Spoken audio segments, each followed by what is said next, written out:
Izdaja je najveći grijeh koji se može dogoditi. Izdaja se nikada ne događa da te izda neprijatelj. Izdaja se događa kad te izda prijatelj, zato se zove izdaja.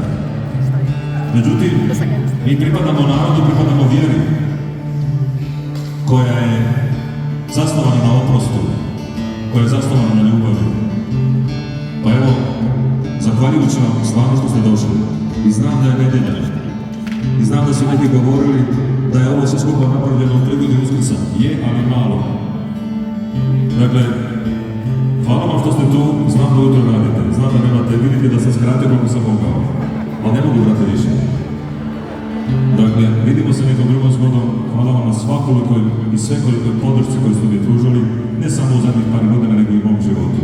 U mom ste srcu, jako vas volim. Hvala vam na obitelji. Hvala vam na obitelji moje sestre.